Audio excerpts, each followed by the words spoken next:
from 316. Folks are interested, but everything that was taken has been sent down.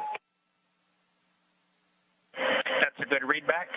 And location 12, one dinner from bag 321, one breakfast from bag 319, and one lunch from bag 320.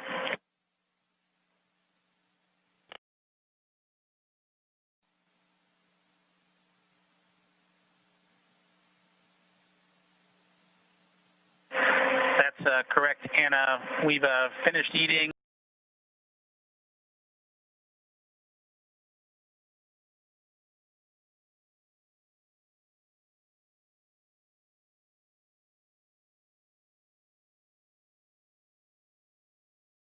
And the lunch we just completed is a good, complete down to you so far. The only thing we have remaining is the flush of the waste system.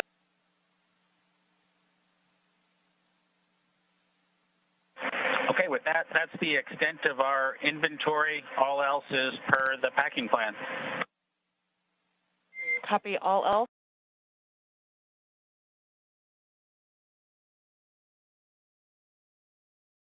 From per the packing plan.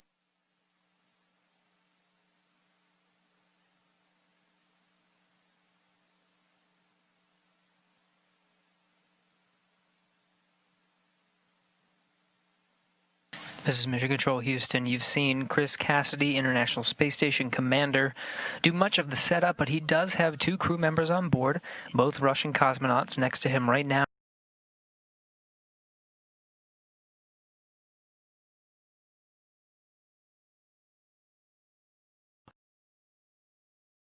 Is Ivan Wagner, a rookie space flyer that was on the same Soyuz spacecraft that Chris Cassidy launched on from the Baikonur Cosmodrome just a little more than a month ago. Totally Venetian.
This is Mission Control Houston. We are coming up on almost 2 hours since the Crew Dragon made contact and was captured by at the International Space Station's forward International Docking Adapter. That happened at 9:16 a.m. Central, 10:16 a.m. Eastern. Still working through some of those milestones, equalizing the pressure between Dragon and International Space Station, verifying some of the communications, and of course you see Bob Behnken and Doug Hurley inside, continuing to prepare the inside of their vessel before they make their way inside the orbiting complex.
SpaceX Dragon on Dragon to ground.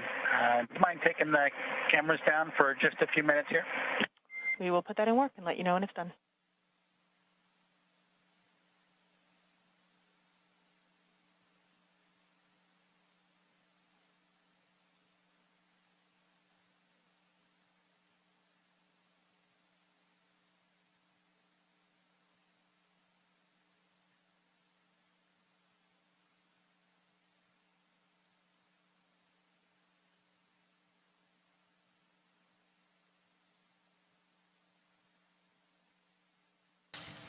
This is Mission Control Houston. You heard the call from Bob Behnken, Joint Operations Mission Commander of the Demo 2 mission, taking down some of those video feeds. We're still waiting for some of those milestones to pass before actually opening the hatch. The Dragon crew continuing to get themselves ready before opening the hatch. Chris Cassidy on the other side, just preparing some of the camera views, making sure everything's set there, done even a little bit ahead of time. We do have confirmation that there is a good data connection path between Dragon and the International Space Station. Some of those checks underway next.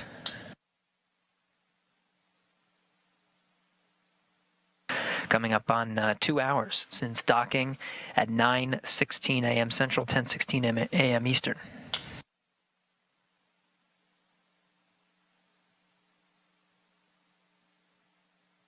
Space Station on 3. The SSC's been rebooted. Any success? Hey Chris, we see good connection between the SSC and the camera, and we're just performing the calibration now. We'll start recording shortly. Thanks for your help. Yeah, no problem. Happy to help. Dragon SpaceX, we have gone exterior with the cameras.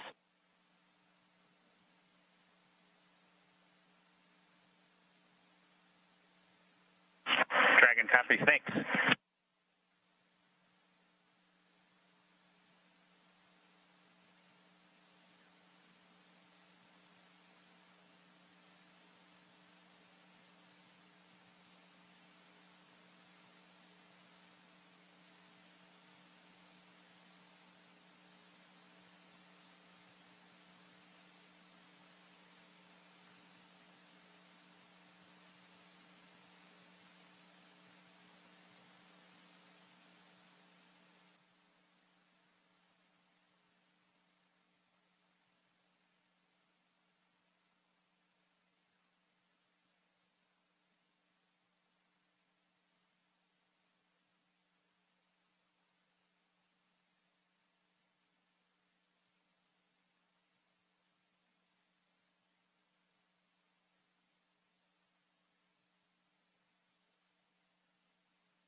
This is Mission Control Houston. Again, you're getting a look at the inside of the International Space Station. That's NASA astronaut Chris Cassidy, commander of Expedition 63. Continuing to get some of those cameras configured for hatch opening. Many milestones already passed after docking at 9:16 a.m. Central, almost 2 hours ago at this point.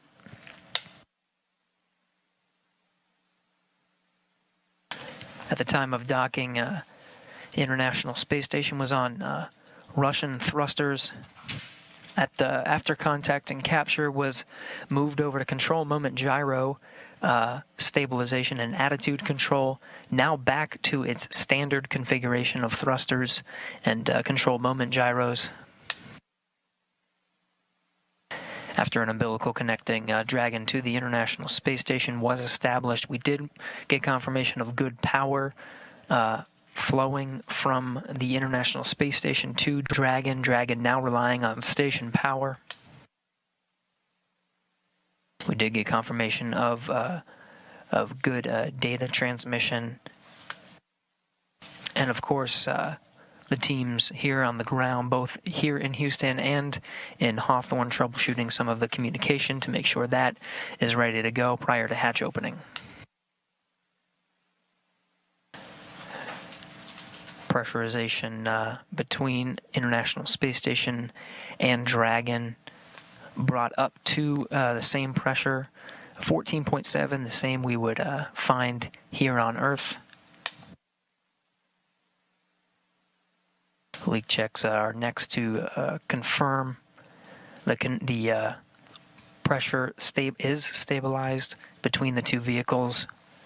You see the hatch just on the other side of Chris Cassidy there. That's the hatch to the pressurized mating adapter. There's two more hatches once you go down that hatchway. One is to the International Docking Adapter, and the other is the hatch of Dragon itself.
SpaceX, Dragon with a couple of questions. I am here and ready to copy. Hey, Anna. We show about an hour and 11 minutes since we started drying the suits, just to let you know that. And then the other thing is we can put 4.400 section 2 in work if you think we have some time before we get the hatch open. We copy. You are go to stop drying your suits and turn off that suit fan at this time. Let me get you words on that waste system flush. Copy. We'll shut the suit fan off now.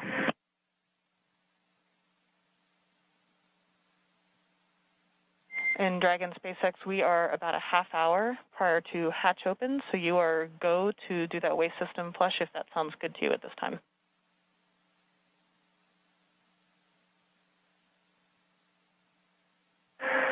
Okay, we may give it a few minutes. If it's going to be 30 minutes until hatch opening, we may want to use it just one more time.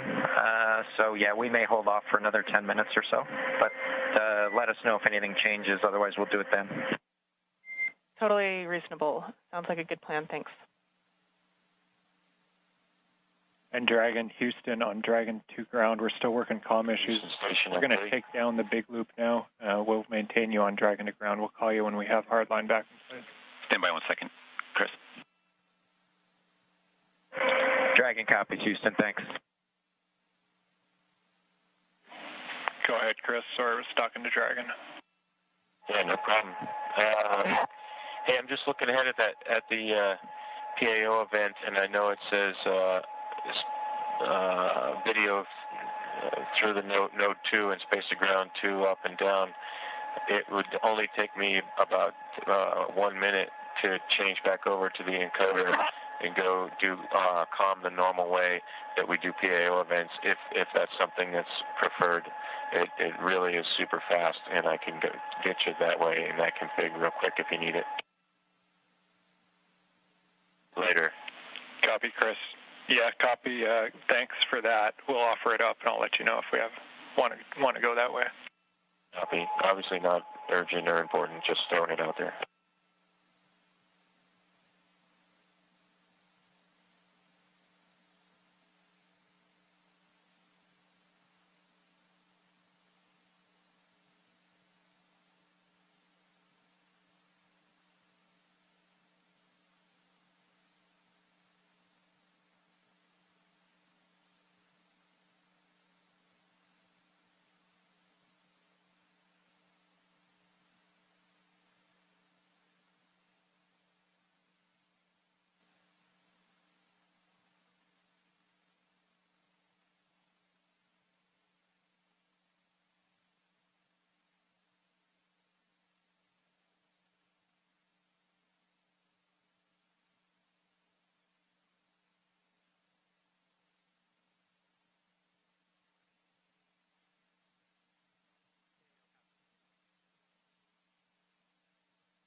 Station Houston on 3 for Chris, comm config. Go ahead. We just wanted to clarify from your last comments. We show it as being in the standard config, whereby you're going to be coming down over the camcorder HD mic, and we'll be going up over space to ground 2, and that's what we're intending. Did you maybe just? We might have missed your intent in your previous remarks. Is that what you had in mind? No, I had, like we do all other PAO events, we talk, we hold the handheld microphone that is going through the clip-on mic transmitter to the clip-on, through the camera, and then the audio comes down through the encoder. That's how we typically do PAO events, so I could go back to that config if you need, super fast, or if you want to do it this way where we're talking on space to ground 2, that's fine too. I don't care. Just throwing it out there because it's different than we normally do PAO events.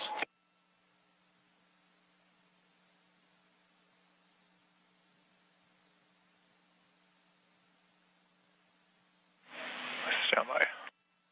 And just to be clear, the configurer now is the Node 2 camera is not connected to the encoder, as you probably know. So all I would do is just plug the cable back into the encoder and switch back over to the nominal Node 2 camcorder.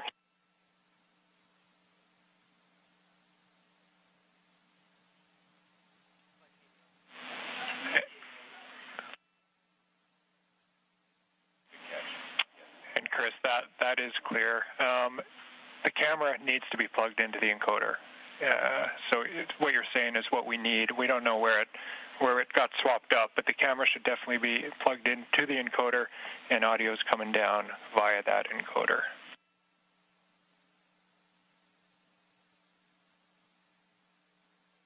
Okay, so yeah, we'll just use it on the. I guess what I was thinking is going back to one without a battery and not be dependent on the battery, and going back over to the nominal cable, which includes power.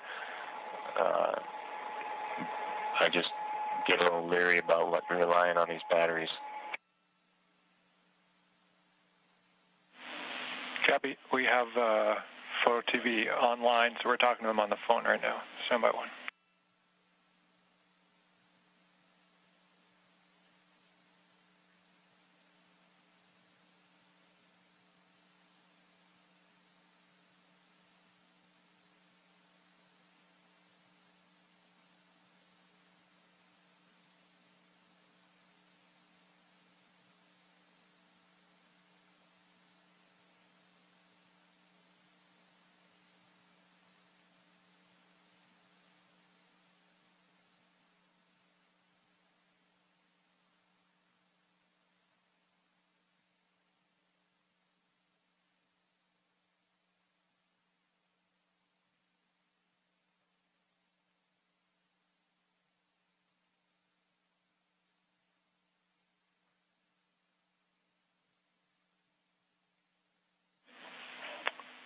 Station Houston on 3 for Chris.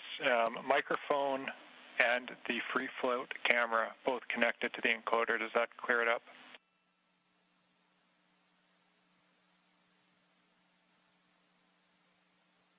Okay, copy all. You want the free float camera, and we'll use the handheld microphone through the ATU. Copy all. No problem. I think I'm not communicating. No pun intended. But I think we're in a good config now, and I won't swap over to the nominal Node 2 camera.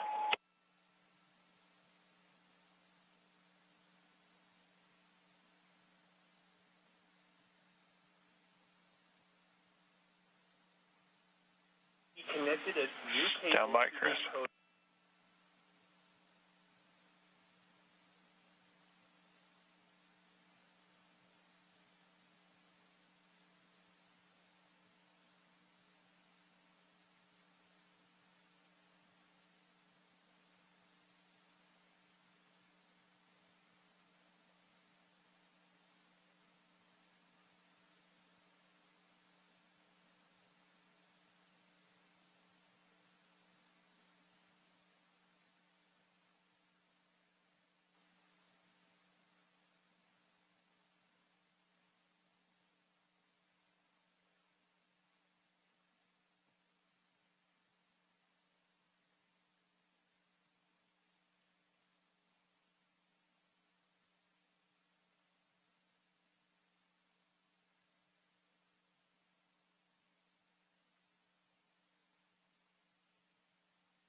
Station Houston 3, Chris. If you're still there, we think we still have it backwards.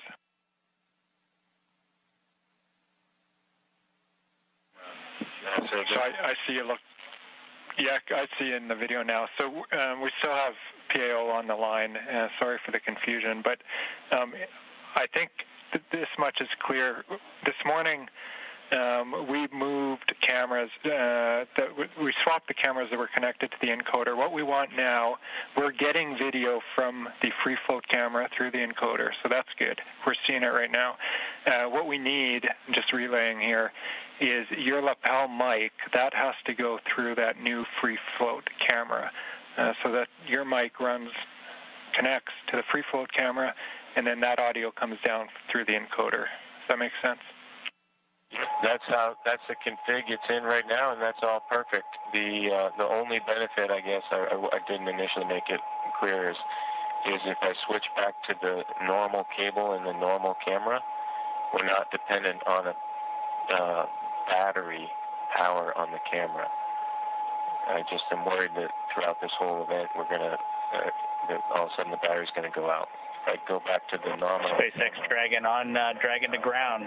Now report complete with 4.012. The benefit to this free flow camera is complete I can with take 4.012. and make it all the way into the Dragon, which I don't think we could do with the other cable.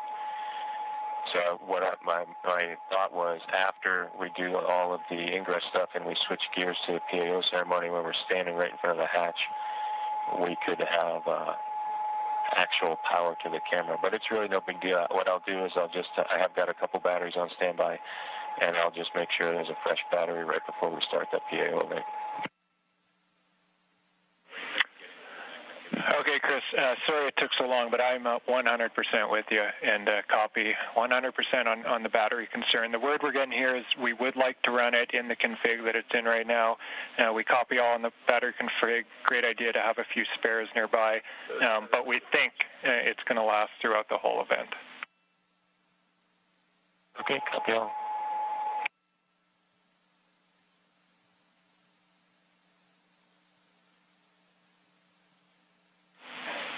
And Station Houston on 3 for Chris. With that out of the way, you have a go when able for your 1615 activity. 1615, that's your go for steps 3 and 4 in 2.102 Crew Dragon ISS arrival. Okay, 1615 activity, inward.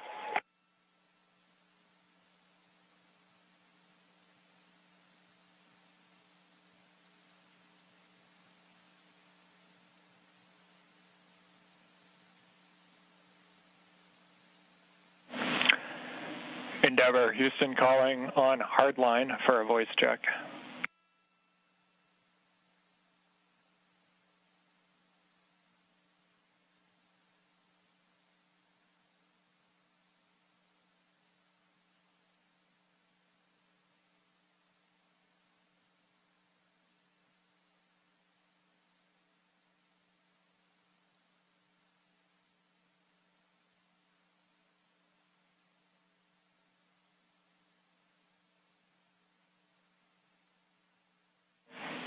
Endeavour, Houston calling via hardline for a voice check.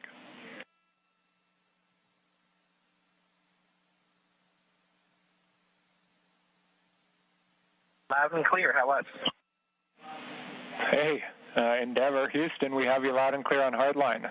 Great news. Well, congrats. Sounds like we got it at least somewhat sorted out. Affirmative, concur. We think we might have found interference between C2V2 and the hardline system, but we're going to keep it here for now and proceed down the timeline. Never copies.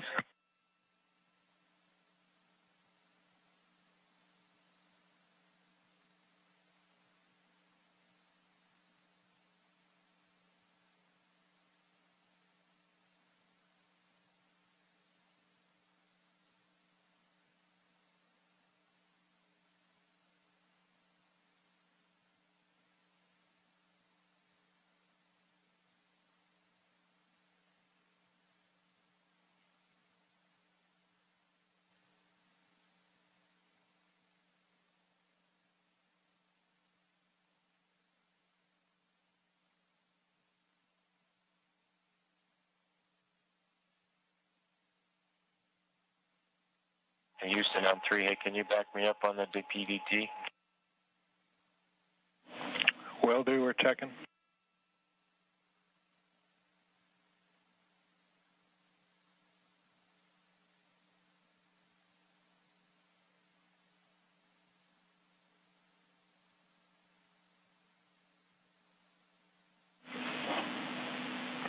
Station Houston on to Chris.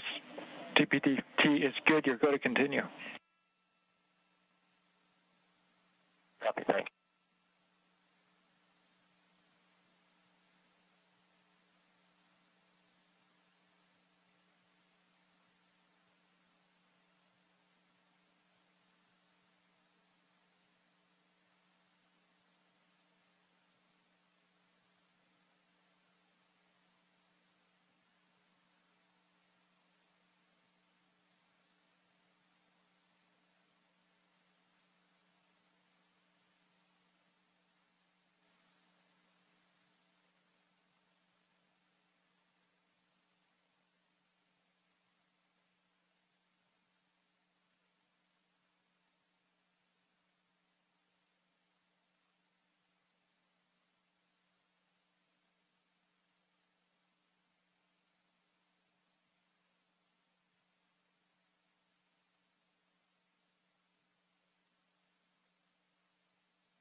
This is Mission Control Houston. You're looking at the inside of the International Space Station. What you were hearing before were just some of the audio and video checks, just making sure that everything's synced up so that we get the best views and the best audio possible for when Bob Behnken and Doug Hurley come through that hatch. We're working towards the hatch opening now. You can see Chris Cassidy down the pressurized mating adapter. That hatch will open up to the international docking adapter. On the other side is the Dragon hatch. Cassidy working through those procedures after pressure equalization was complete. Now expecting around the order of 10 to 15 minutes, maybe, until we finally get that hatch open. So we'll stand by, keep those views coming from the inside of the International Space Station to welcome Bob and Doug aboard.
This is Mission Control Houston. You're looking at the live view of the inside of the International Space Station Flight Control Room.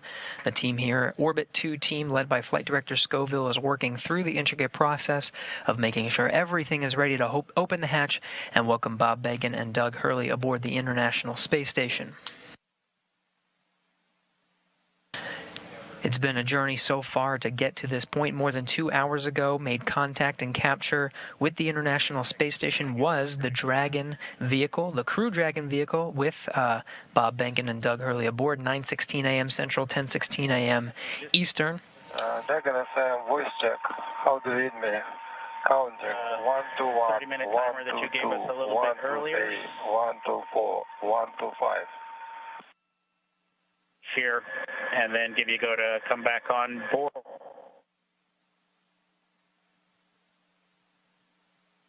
In Dragon SpaceX, you were pretty broken in that previous call.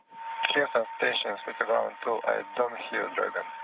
I think you're being summoned by the Russian crew.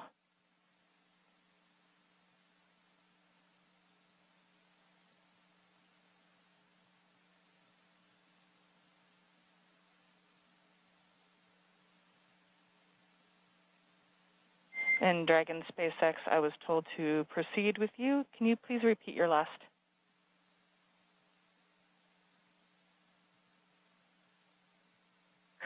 Yeah, Anna, just wanted to double check with you to make sure you had copied our last and that we were still good on that estimated timer that you gave us for 30 minutes. It looks like we've got about 10 minutes left. So we'd like to pick up in section 2 of 4.400. Checking.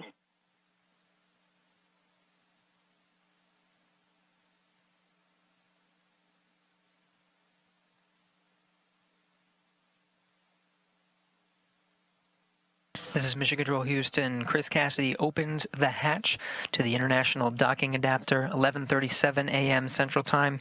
Station and Dragon flying together, 267 statute miles over the South Pacific. This is a view from the camera at the forward end of Dragon. 20 minutes until Dragon hatch opened, and the APAS hatch was just opened.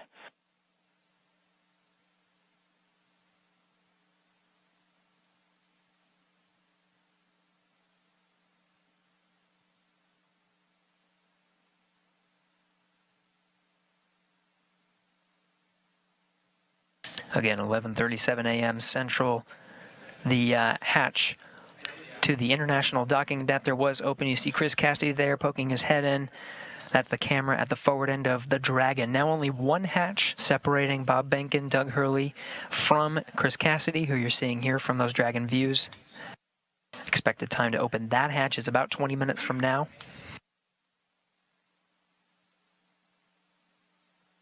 We'll report that time to you and expect to do a welcome ceremony at 12:15 a.m. Central Time, 1:15 p.m. Eastern. That'll welcome Bob Behnken and Doug Hurley aboard the International Space Station as part of the Expedition 63 crew. We'll get to hear some words from them and have some VIPs here in Mission Control Houston to provide words to the teams that oversaw the entire mission and the crew aboard the International Space Station. Station Houston, we copy the hatch open, no condensation, thanks.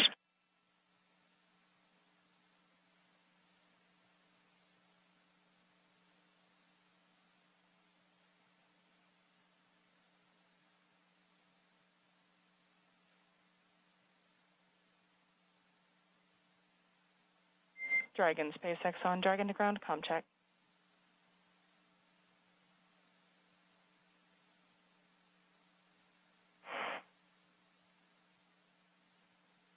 Dragon to ground, how us? A little choppy, how me?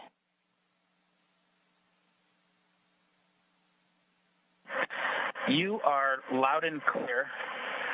We'll put section 2 of 4.400 in work. We copy all, thank you, and please give Anatoly a call on Big Loop.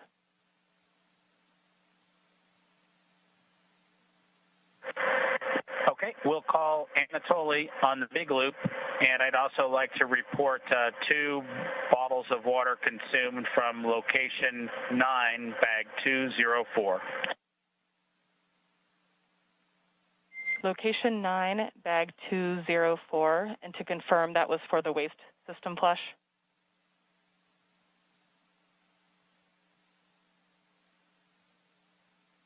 1 for the waste system.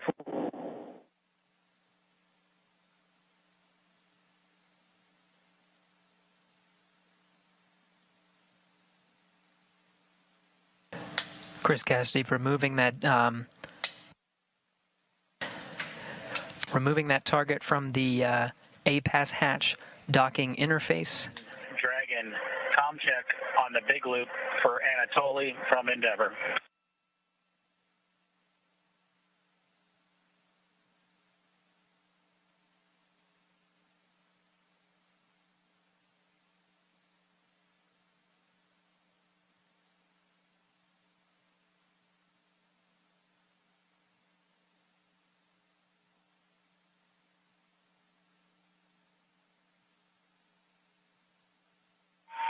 Dragon FM, voice check.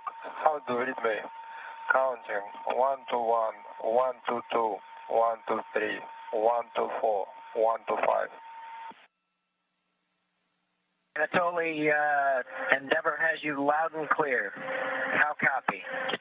Copy system. They have you loud and clear. Good to hear your voice.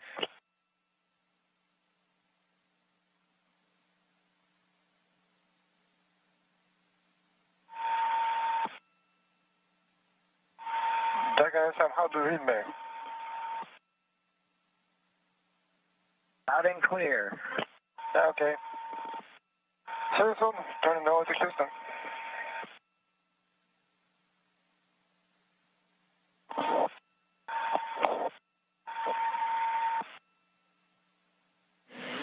And all players from Houston, that completes the comm checks. Thank you.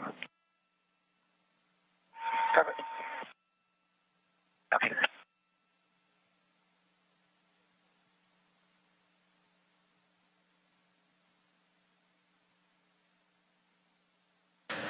This is Mission Control Houston. Those comm checks within the International Space Station between the Dragon crew, Chris Cassidy, and on the other side of the International Space Station, the Russian segment, Russian cosmonaut Anatoly Ivanishin, completing those voice checks. You can see Cassidy continuing to outfit the hatch, just clearing the space and providing some padding and removing that docking target from the A-Pass hatch. SpaceX Dragon, go ahead and Dragon to ground. So I copy that the waste system flush is in work, and 2 more bags were consumed from location 9, bag 204, and that includes the water used for the waste system flush. Is that all correct?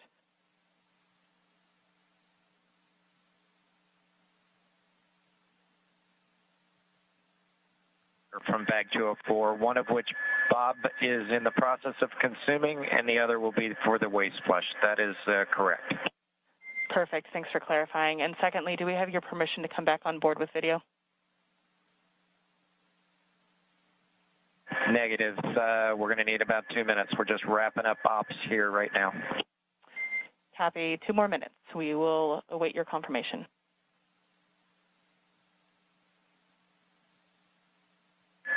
Thank you.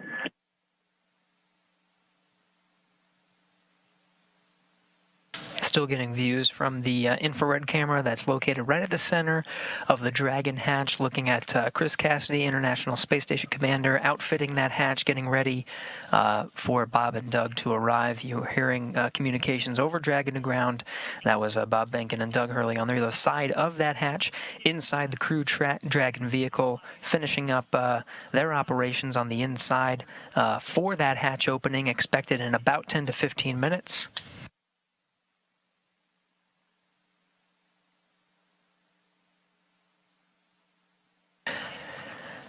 Again, it's been a process to get to this point. Just about 2.5 hours ago, docking to the International Space Station was Bob Behnken and Doug Hurley aboard the first commercial American vehicle to dock to the International Space Station with crew aboard.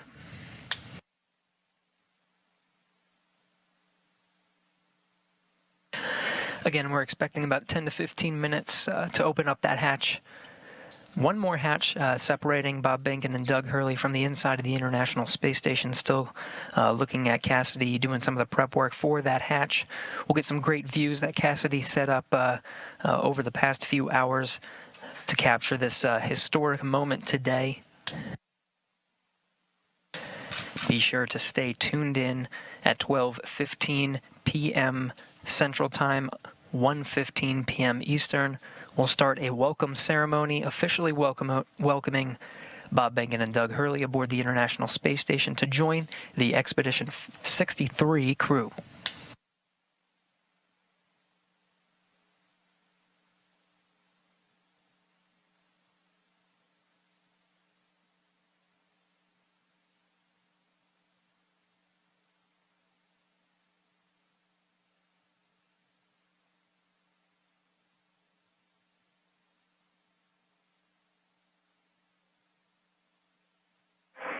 SpaceX Dragon on Dragon to ground.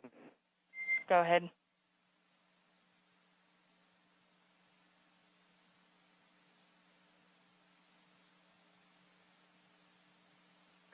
Anna, you're clear to come on board. Copy. Clear to come on board, and thanks for your patience with the comm. We are in an orientation that's creating some blockage to receive your comm on Dragon to ground. Yeah, we figured that was it. No problem. That's part of the deal. Chris Cassidy giving a wave, eagerly awaiting Bob and Doug to come aboard. Just behind him, you see Anatoly Ivanishin and Ivan Wagner, Russian cosmonauts of Expedition 63 standing by. We'll be able to come aboard Dragon here in a sec, get some views from the crew Dragon. We're in a short handover of those communications from the International Space Station. Video and audio should be regaining them momentarily.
Anatoly Ivanishin in the foreground there. Chris Cassidy continuing the prep work for opening up the hatch there. Again, the pressurized mating adapter hatch you see there in the foreground is open. The APAS hatch to the International Docking Adapter is open. Just one more, and that's the hatch of Dragon, the Crew Dragon vehicle.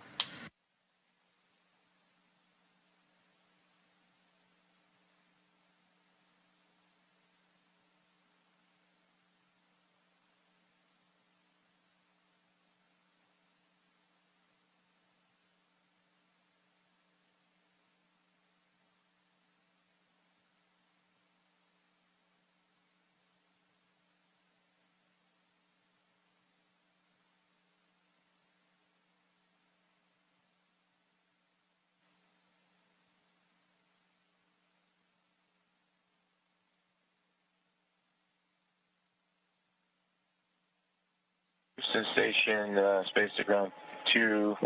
Station is ready for Dragon hatch equalization. Station Houston copies. Dragon call ready when you're able.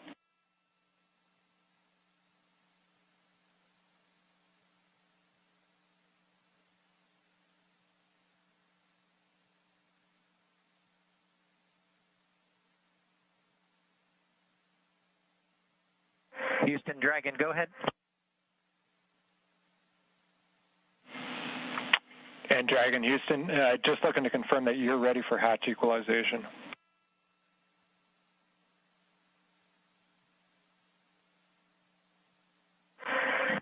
We are ready as long as SpaceX is ready.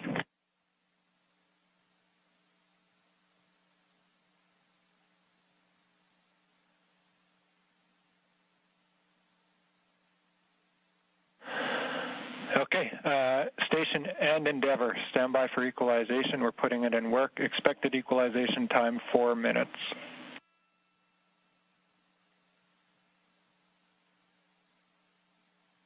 Station copies. Endeavour copies.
This is Mission Control Houston.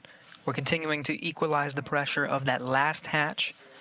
Behind that hatch is Bob Behnken and Doug Hurley aboard the Crew Dragon spacecraft. We are moments away from opening the hatch and welcoming them aboard the International Space Station.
This is Mission Control Houston. If you're just tuning in, we are standing by for confirmation of the hatch opening between the International Space Station and the Crew Dragon.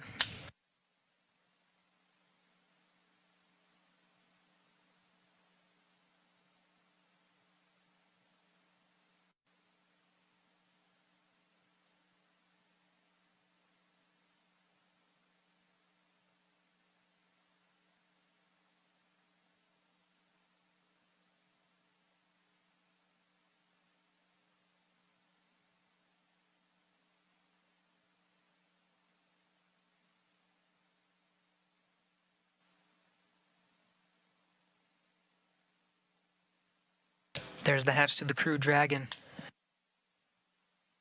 Seeing Doug Hurley through the glass on the other side.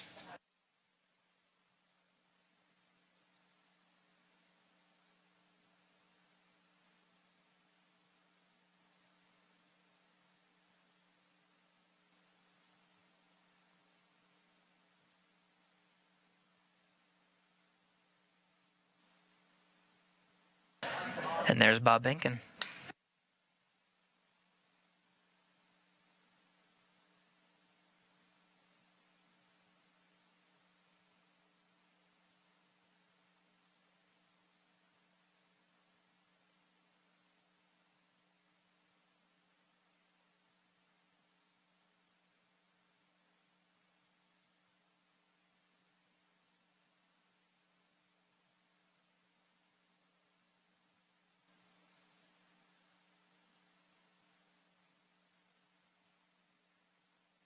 Still equalizing that pressure between the Crew Dragon and International Space Station, just moments away.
Dragon SpaceX on Big Loop. You are go for hatch opening per the decal, followed by the remaining actions in your procedure 4.400.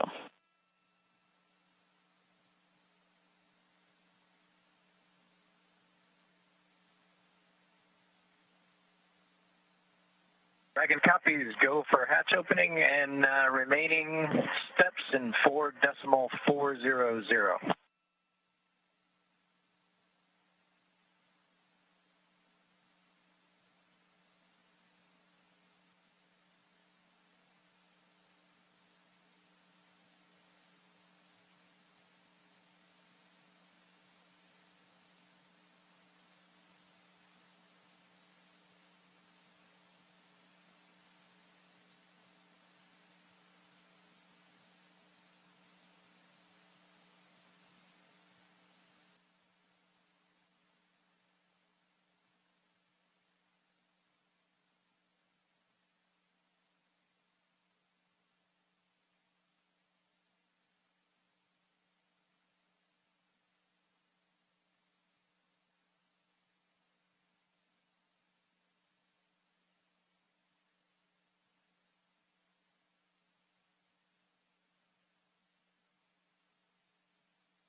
And with that, the hatch is open 12:02 p.m. Central Time, 1:02 p.m. Eastern. Bob Behnken and Doug Hurley opened the hatch to the International Space Station after launching from American soil on a U.S. vehicle for the first time in 9 years, the first time ever for a commercially built spacecraft.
If you're just tuning in, the hatches are open between Dragon and the International Space Station.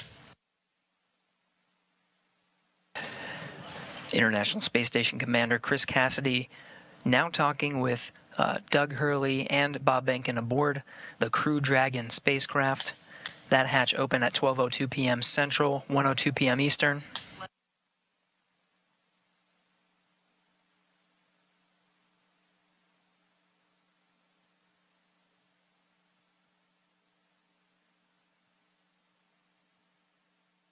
SpaceX Dragon on the Big Loop. The hatch is open in 5.54.400. How copy? I copy. Hatch is open. Great to hear. Thanks.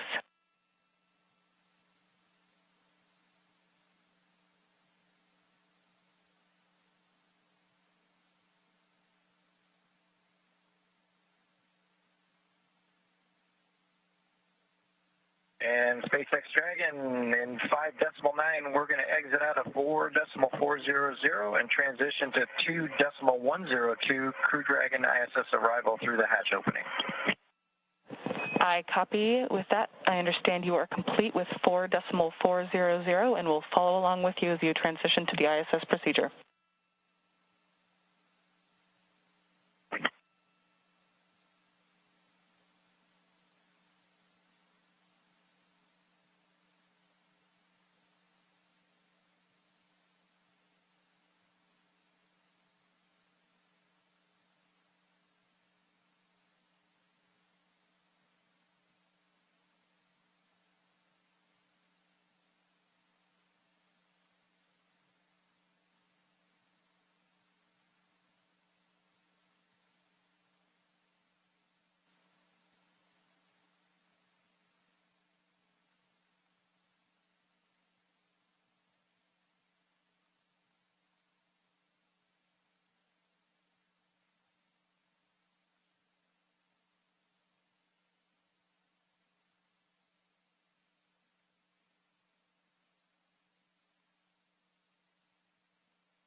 This is Mission Control Houston.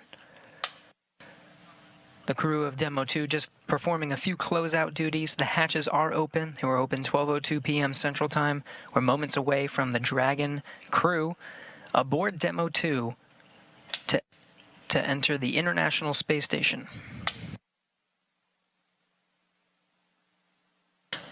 It'll be the first time that Americans will enter the International Space Station on a rocket launched from U.S. soil, built by an American company. The first time ever Americans will enter from a commercially built spacecraft.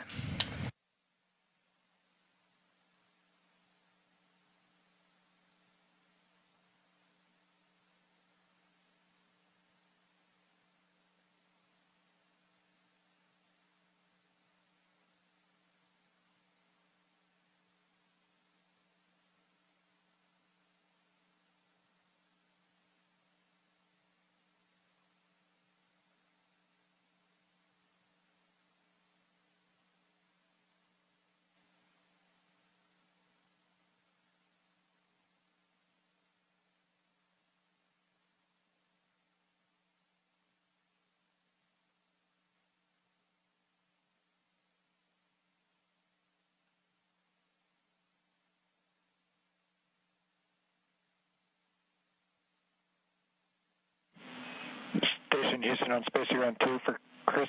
When you're able, we're just looking for a quick voice check on the mic.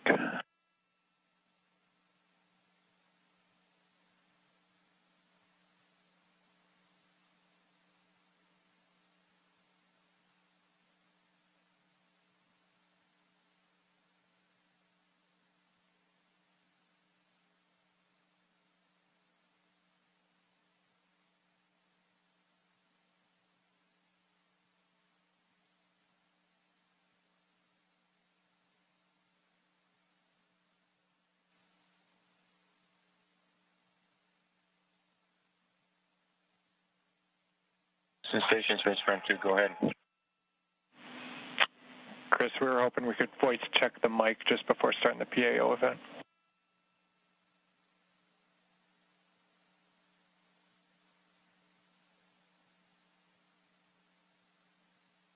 Okay, copy that.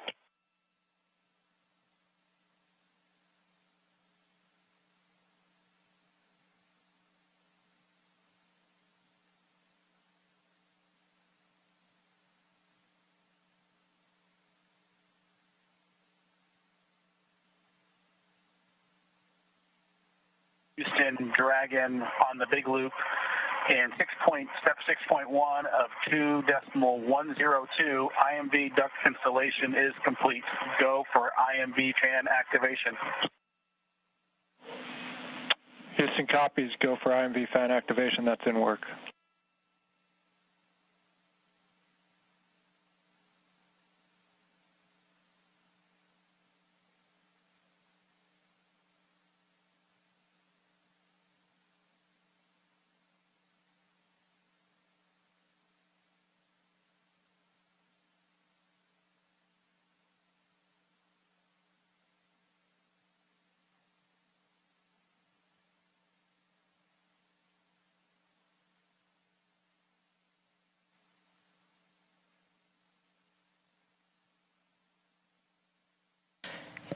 If you're just tuning in, you're getting a live look.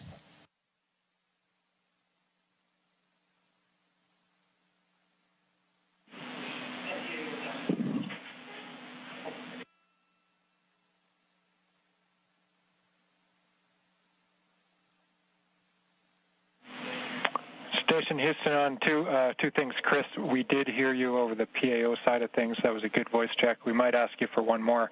And then for the Dragon crew, you also have a go for 6.3. That's opening the location 2-3 and checking for debris. Dragon copies 6-3 in work.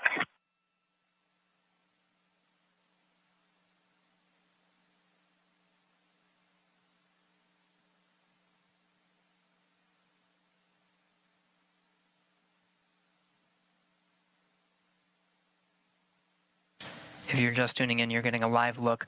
On the left of your screen is a look inside the Crew Dragon on the Demo 2 mission. On the right, the International Space Station.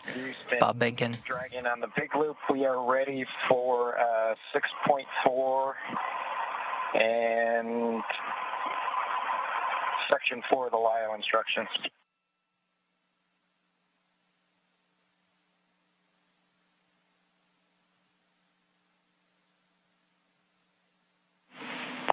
And Station, we copy. Dragon crew, you are go at 6.4.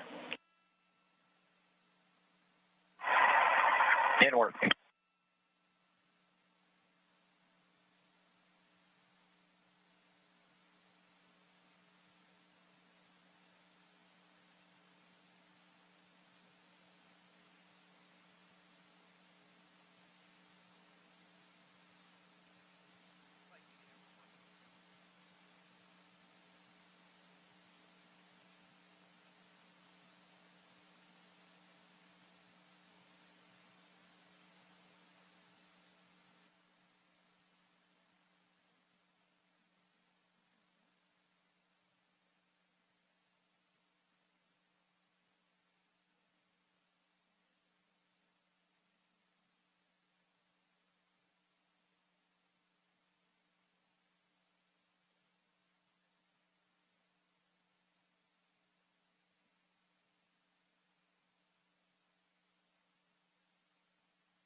This is Mission Control Houston.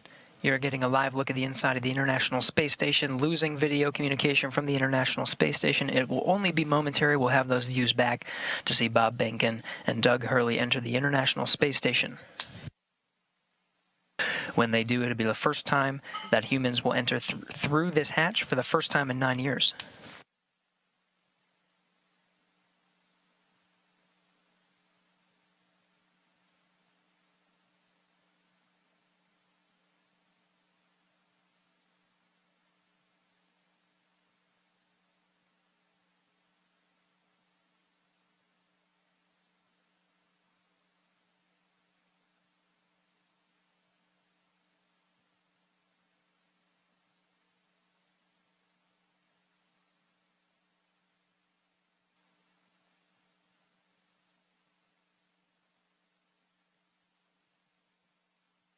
Dragon, so we had to I had to load the procedure from my iPad and hand it in to them, so that's what took a little longer.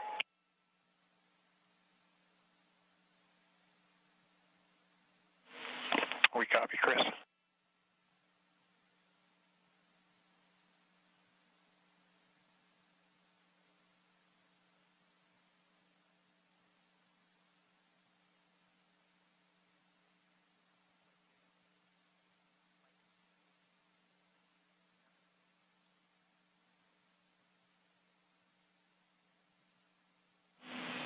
Station Houston on 2 for Chris. When convenient, PAO requests an additional voice check through the mic.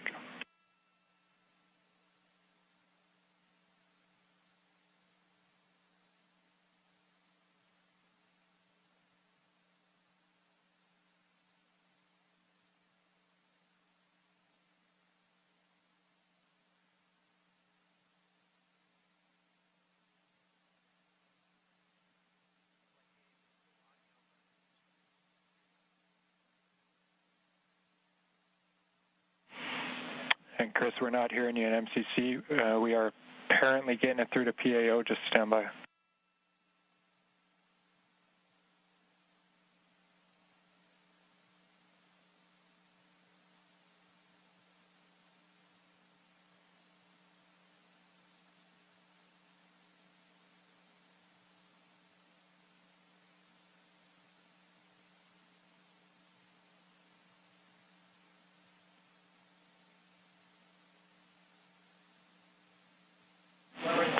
Chris, PAO is working comm reconfig. I'll call you if we're ready for another check.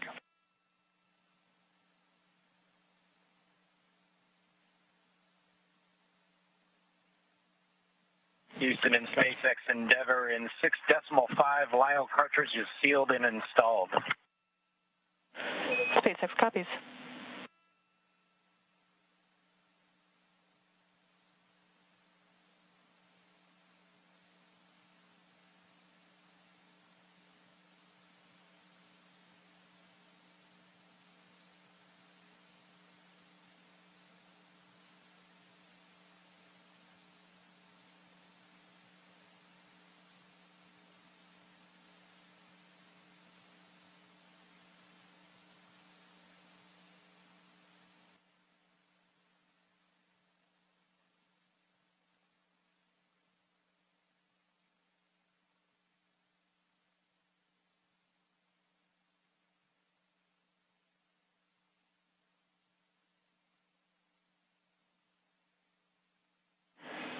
Station Houston on 2 for Chris. We wanted you to confirm that the mic is in channel 1. It needs to be in channel 1. A thought here is that it could have been bumped over to 2.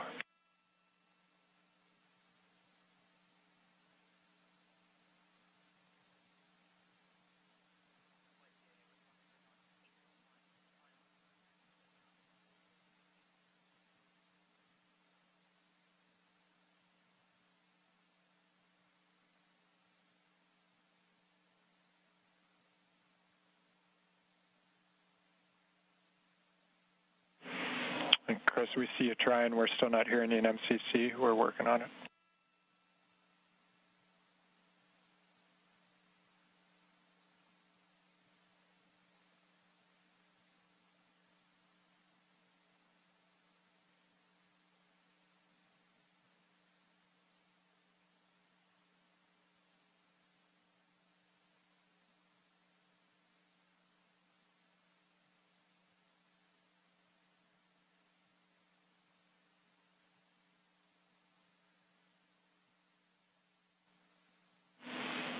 And Chris, nothing in MCC. We see you trying. The word here is that as long as that is in channel 1, any problems past that point are on our end, so we're looking into it. We'll be right back to you.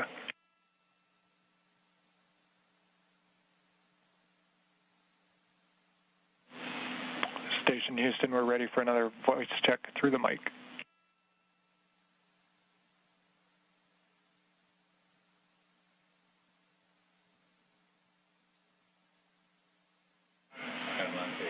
Station Houston, we have you loud and clear through the mic. Thank you.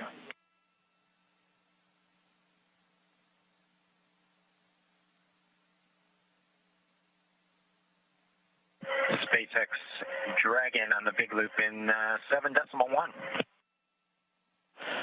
SpaceX here.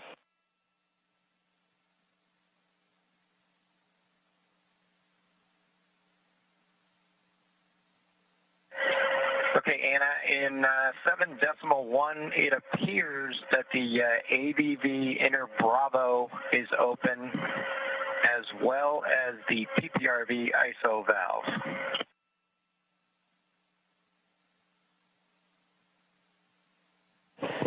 I copy that AVV inner Bravo appears to be open, as well as PPRV ISO valve.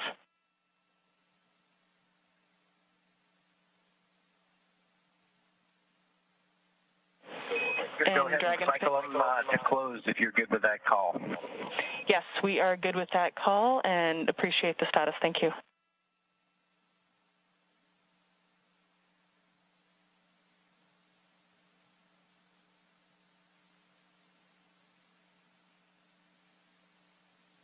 This is Mission Control Houston. If you're just tuning in, hatches were open at 12:02 p.m. Central Time. We are moments away from Bob Behnken and Doug Hurley entering the International Space Station.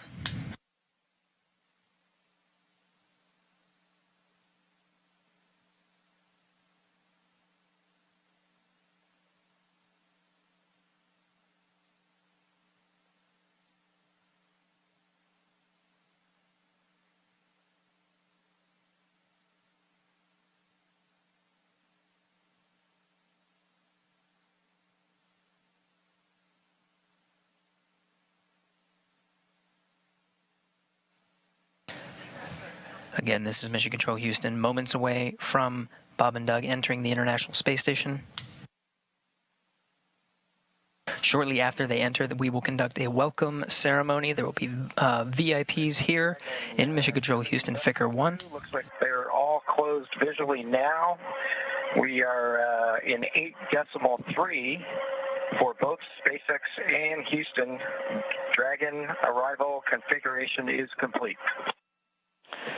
SpaceX copies. All valves appear closed visually now, and arrival configuration complete. Excellent to hear. Houston copies. And with that, Endeavour, welcome to the International Space Station. Please come aboard.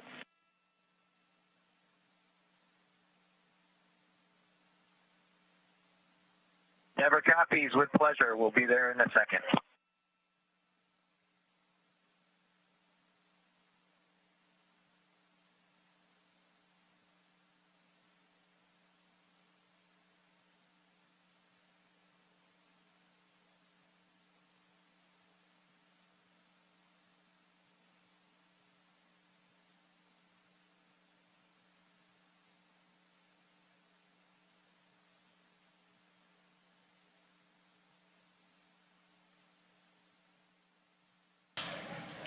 We have Bob Behnken from SpaceX Demo 2 mission entering the International Space Station.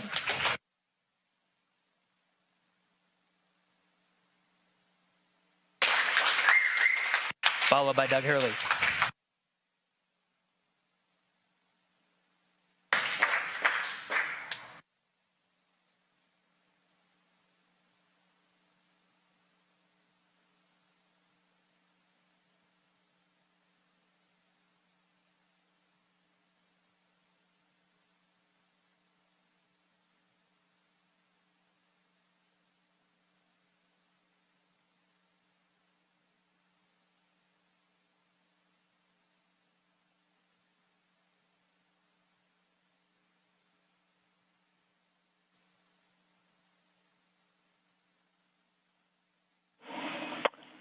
Station Houston, we see you, and it's a great-looking photograph.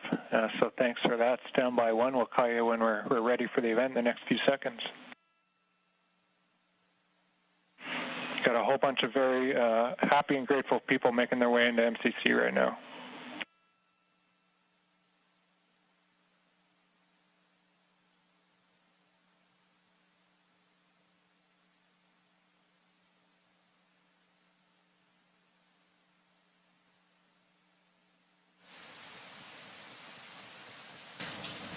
Demo 2 crew now aboard the International Space Station. They entered at 12:22 p.m. Central Time.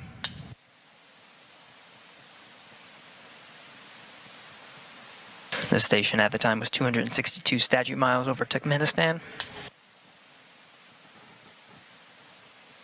Crew all gathered in front of the cameras at the Node 2 forward end of the International Space Station. Just behind them is the hatchway to the Crew Dragon on this Demo 2 mission.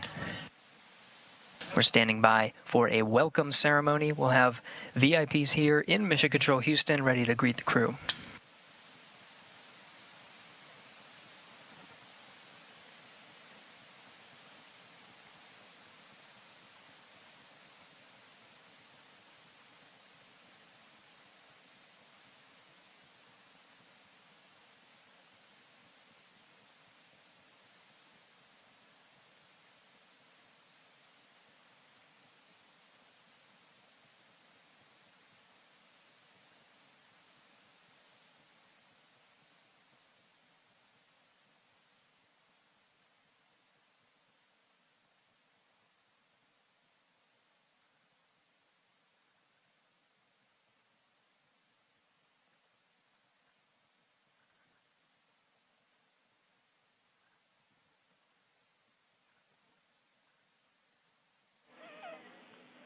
And station, we're just about ready. Stand by.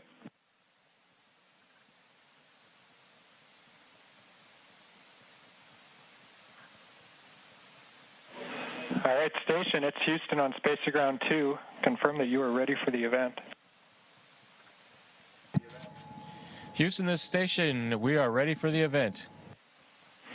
Copy that. And sir, Administrator Bridenstine, welcome to MCC. Please call station for a voice check. Station, this is the NASA Administrator. Can you hear me? We hear you loud and clear, sir. Welcome to the space station. Thank you, Chris. It's good to see you. And welcome to Bob and Doug. I will tell you, the whole world saw this mission, and we are so proud of everything you have done for our country, and in fact, to inspire the world.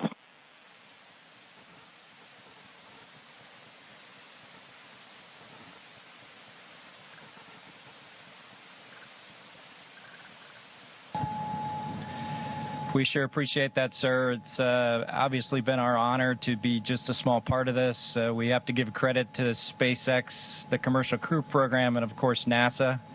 It's great to get the United States back in the crewed launch business, and we're just really glad to be on board this magnificent complex. Well, we have some VIPs with us here, and I'm sure they have some questions that they'd like to ask you, but I have one of my own before I turn it over. And I just wanted to find out if you guys got any sleep on your way up there the last, I'd say, I got 19 hours. Did you guys get any sleep?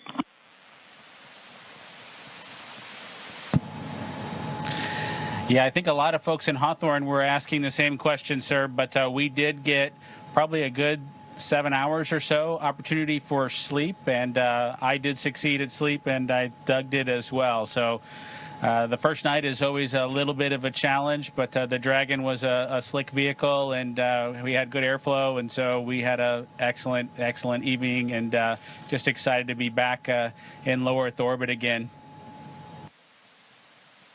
Amazing. Well, one of the people that is here with us today is Senator Ted Cruz, and of course he's a huge advocate of America's space program, and he's been somebody who has helped us so much as we transition from one administration to the next administration. And the reason missions like this can have success is because of continuity of purpose.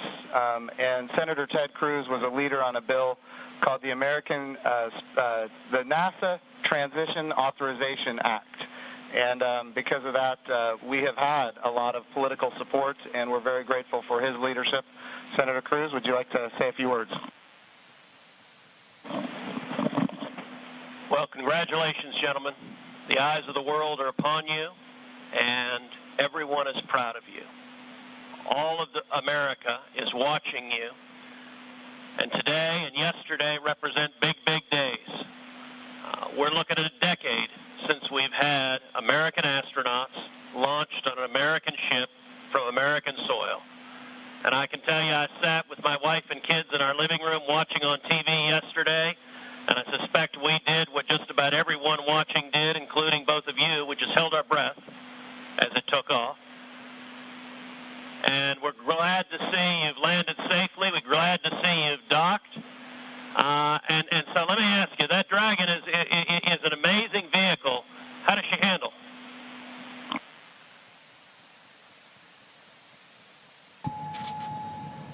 It flew just like it was supposed to.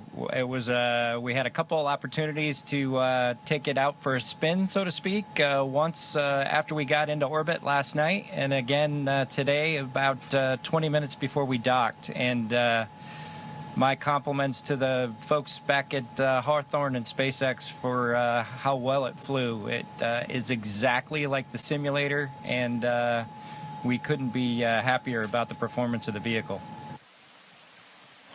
What do you guys hope to accomplish in your time on the International Space Station?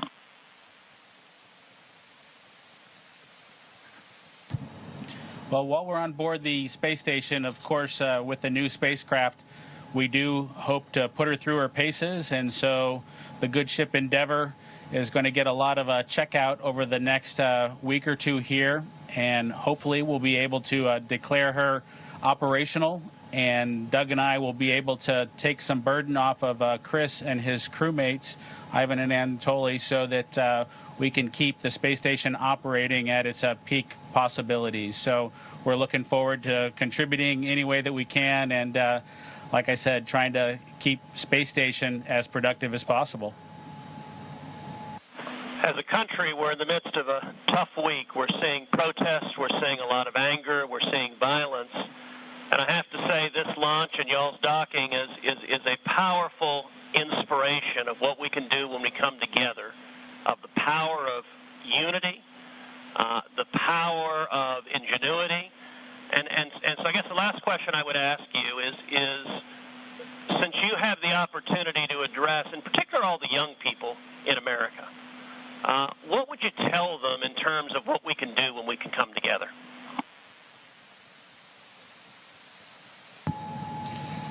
You know, that's a great question. 9 years ago, just about exactly 9 years ago, we docked with Atlantis on STS-135, the last flight of the Space Shuttle program, a 30-year program.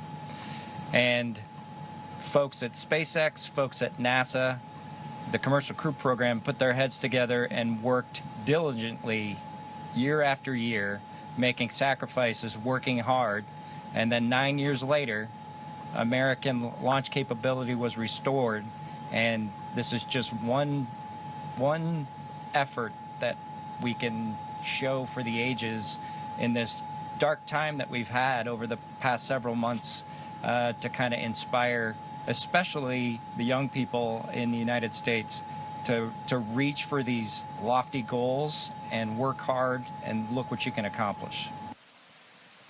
Thank you, gentlemen. God bless you. Thank you, Senator Cruz. We have another very special guest here that represents the Johnson Space Center. And, of course, it's my good friend from the House of Representatives, Dr. Brian Babin. And I want to be clear, he also was a big part of the NASA Transition Authorization Act, which gave us the continuity of purpose to make this happen today. So, gentlemen, here is Dr. Brian Babin from the state of Texas. Thank you. So great to be with you guys. I was at the launch yesterday. I just want to say a huge congratulations.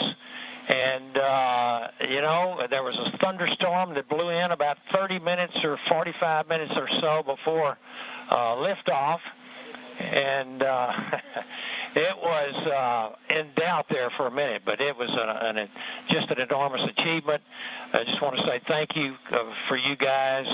Really appreciate what you're doing for America, and the crew that's already been up there, Chris, and your two fellow Russians. To give you a great big thank you as well. I have a son who was a Navy SEAL, and I want to thank you for your service there too, Chris. And also, I would like to just see what I know you said that the craft, the Dragon, handled very well, but I want to see how it compares with the space shuttle. If one of you would address that, I would appreciate it.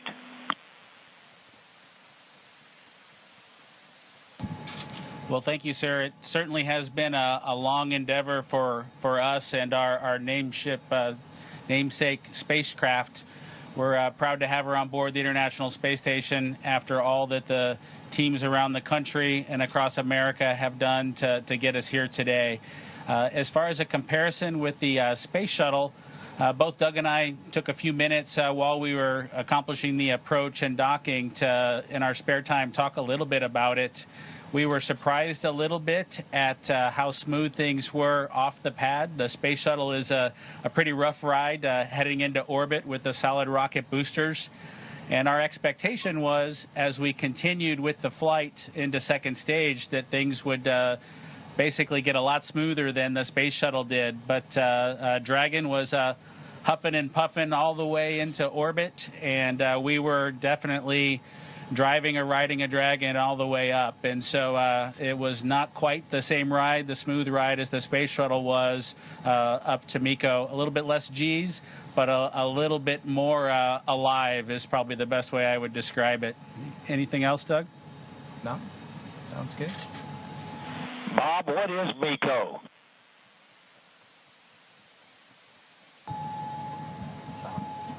Sorry, I have to apologize for actually using the term MECO. It's a little bit confusing between the space shuttle and the Dragon vehicle. So it's a main engine cutoff is what MECO stands for. Those happened at different times in flight for the two vehicles. For the space shuttle, that was when you were all the way in orbit. For Dragon, that was just a little bit after 2 minutes. And then we had the single engine cutoff for second stage when we achieved orbit. So that time under the single engine under Dragon with one engine was more of an experience than the shuttle was for that 6.5 minutes or so that we were under that second stage motor. Well, I would just like to say, in fact, Doug, did you have something you wanted to add there? I met your mother and father yesterday, Doug, and great folks. They're very, very proud of their son.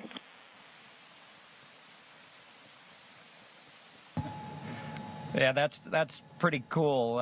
Hopefully they enjoyed the launch. I know for parents, it can probably be pretty nerve-wracking for them to experience a launch. This was their third, so I'm glad everything went okay, and hopefully it was a good show. We haven't obviously heard or seen any video yet, but we're looking forward to seeing the launch replayed sometime. I can assure you that it was a great show. It was one of the treats of my lifetime, I would have to say, and many other folks that were sitting there looking all across the country and even the world. And I can tell you, as Senator Cruz said, we've gone through some really, really rough times over the last few days, and to have that successful launch. The public-private partnership between NASA and SpaceX, and you guys being so well-trained and having it go off without a hitch was a tremendous blessing for our country. And I can't tell you how many emails and communications I've gotten from people that who were so disturbed by what's been going on, transpiring around the country, to have the great news and the wonderful liftoff and everything going without a hitch. So I just want to say God bless both of you. Thank you so very much. Bless the rest of you folks up there as well. We thank our Russian partners. And Thank you, Chris. Y'all are all in our prayers, and we're looking forward to seeing you successfully complete your mission and back on safely on Earth. God bless.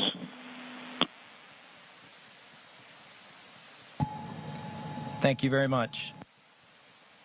Yeah, and just so you guys are aware, the show was in fact spectacular. The ratings on NASA TV beat everyone else. Not just some of them, it beat all of them, and that includes, yeah, just so everybody is aware, the whole world saw this. It trended #1 on Twitter. It was the #1 thing talked about on social media in general. This was an amazing moment, and it represents a transition in how we do space flight from the United States of America. NASA is not going to purchase, own, and operate rockets and capsules the way we used to. We're going to partner with commercial industry for access to low Earth orbit, and those partnerships are going to enable our providers to get customers that are not NASA and drive down our costs. And we're going to have numerous providers that are competing on cost and innovation and safety. And we're going to have more access to low Earth orbit than ever before. And this business model, now that it's been proven on commercial resupply of the International Space Station, now commercial crew to the International Space Station, this model is going to apply, and I know Senator Cruz has this near and dear to him, when we go to the moon.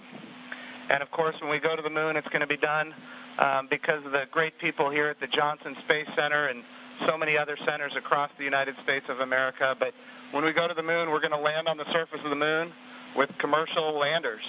And of course, we're very proud of the Commercial Lunar Payload Services Program being managed right here out of the Johnson Space Center as well, so that we can take small payloads to the surface of the moon. And all of this is leading up to an amazing day where we have humans living and working for long periods of time on the surface of the moon, but doing it with a purpose. And that purpose, of course, is to go to Mars. Humanity is going to explore more and be able to go further than ever before because of the public-private partnerships. We all know that if the government is creating the demand and the government is creating the supply, we will always be limited. But when we have partners that are interested in exploring commercially and doing the things that are necessary, to get capital investment, then we're all going to end up better. So I want to just say the whole world saw this.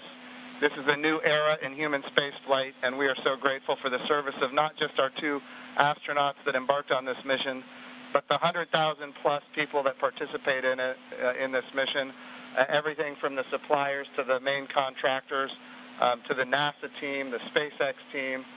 What an amazing day for our country and, in fact, for the world. I'm going to turn it over for a second to my deputy, Jim Morehard, who's been a great deputy at NASA.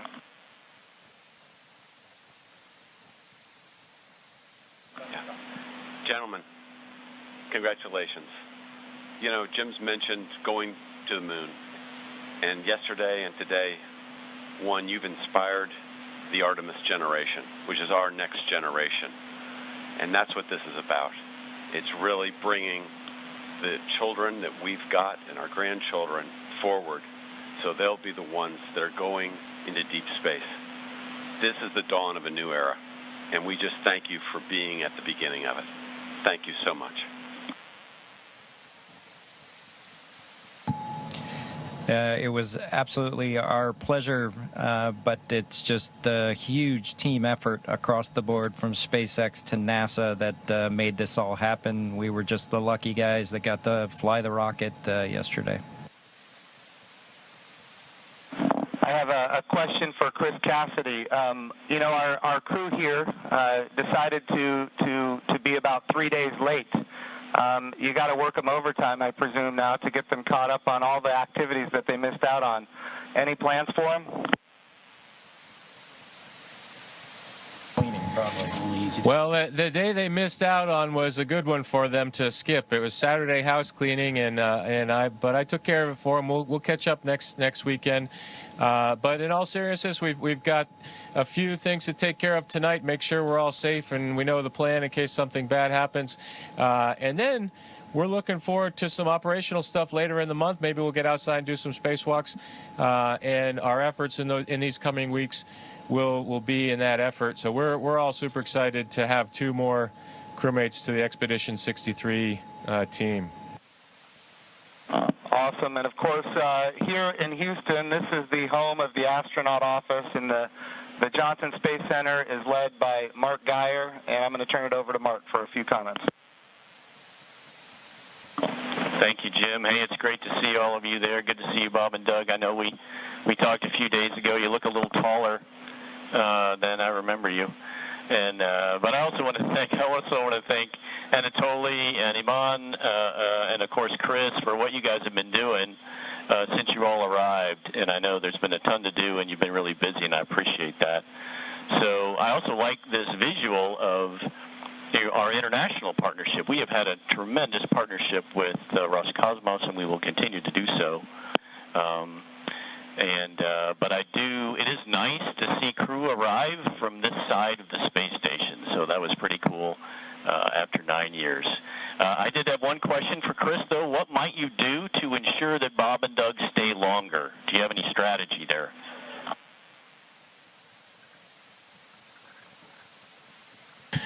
Well, we'll slow down the rate of which I'm eating food, and maybe we can stretch out our consumables a little bit. But that's a great question. We'll have to come up with some conniving scheme here in the next few days. All right, thank you. Thanks, guys. Look forward to greeting the 3 of you eventually back in Ellington after your work is complete. Thank you. And of course, Mark Geyer has an amazing deputy, Vanessa Weish, if you'd like to come and say a few words. Thank you, Jim. Hi, guys. You look really good. I just want to say on behalf of everybody here, we just want to thank you. It was an amazing launch, and we love seeing the docking. You guys all look really good. Just thank you for all that you're doing, and we can't wait for you to return, but not too soon.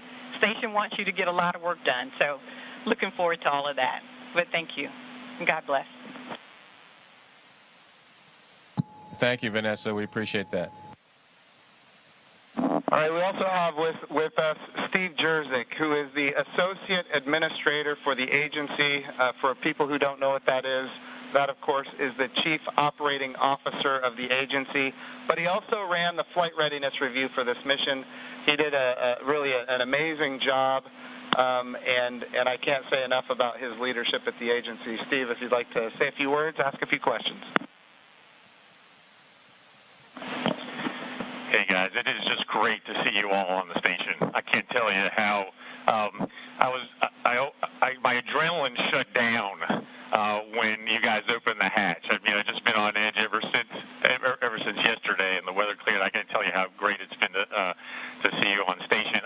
It has been a team effort. I felt like the last 2 years I've kind of been part of the team, working through issues, and it's been a heck of a year and a half with Demo 1. And the in-flight abort test, and working through issues like parachutes and the escape system, and I just could not be more proud of the team for getting to this point. It's amazing, and you obviously have been part of that. I really appreciate you all showing up in Washington, D.C. at our reviews, and because the last thing we do at those reviews is look at you all, because you guys are the risk takers, and make sure you're okay with where we are and where we're headed. So I really, really appreciate that. I really appreciate your active participation in that. And I could not be more, like I said, more proud of the team, and congratulations. And it is awesome to see you guys on station.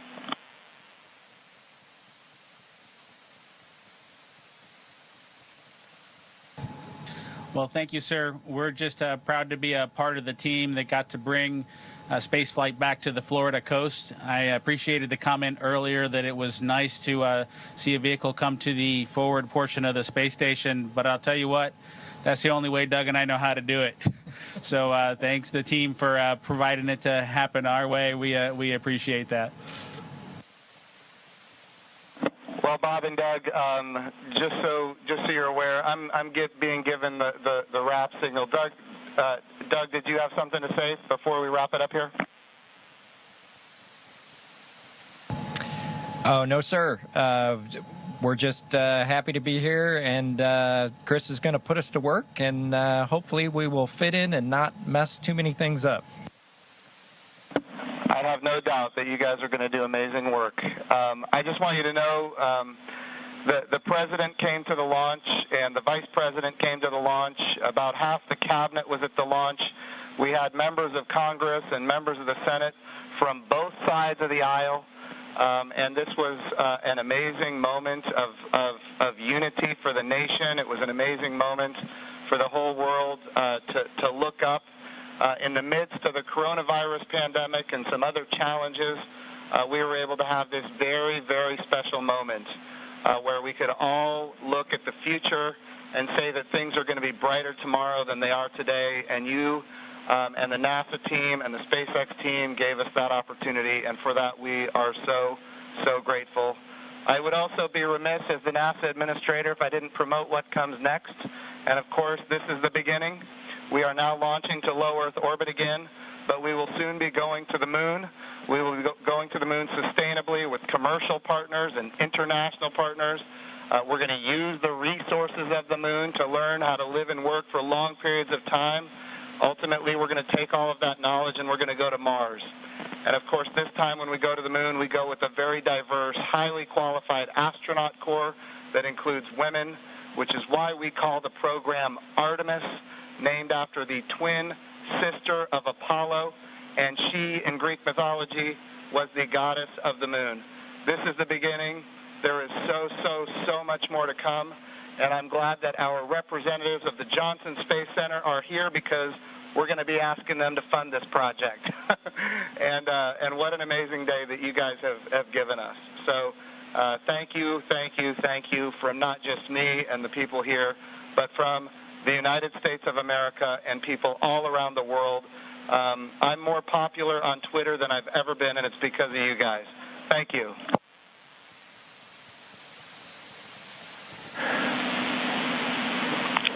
To the crew on the International Thank you to all Space of you. Station.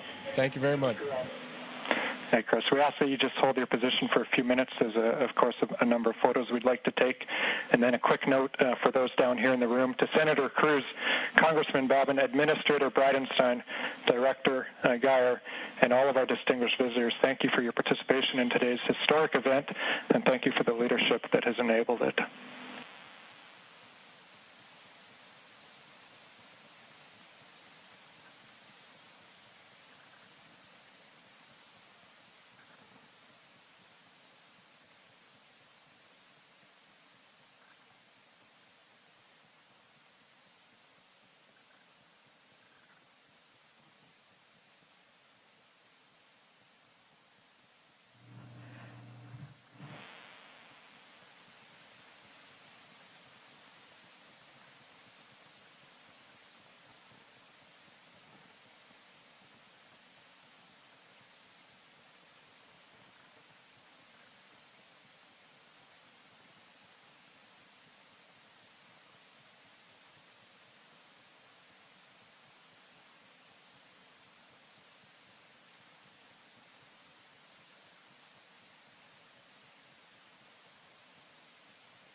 Station, this is Houston ACR.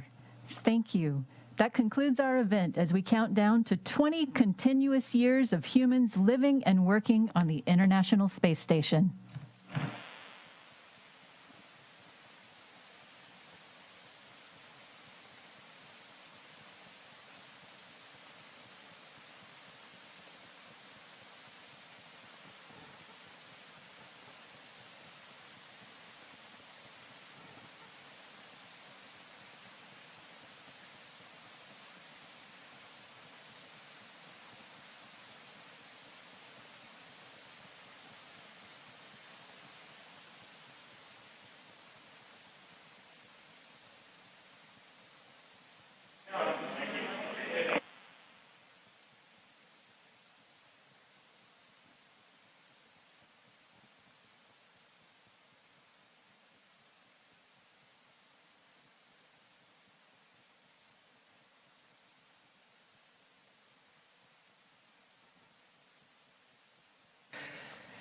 That concludes our coverage of the SpaceX Demo 2 mission in conjunction with NASA.